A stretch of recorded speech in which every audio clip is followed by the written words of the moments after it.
আং ব্রহ্মায় নমঃ। আং ব্রহ্মায় নমঃ। আং ব্রহ্মায় নমঃ।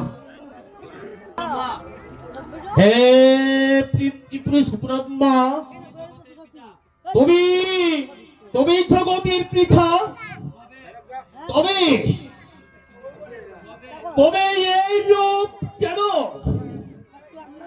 নারায়ণ নারায়ণ নারায়ণ। দেবতারা ভোগ করে সকল গর্ব, আর অসুর কুলে শীর্ণ। নারায়ণ নারায়ণ। হে মহিষাসুর, তুমি তৃপ্ত, তুমি তৃপ্ত, তোমার তপস্যায় আমি তৃপ্ত। আজ হতে তুমি হবে মহাশক্তিশালী। কোন দেবতার সাধ্য নেই তোমারে করিবে হত্যা, নারী শরণ তারা লইতে হত্যা।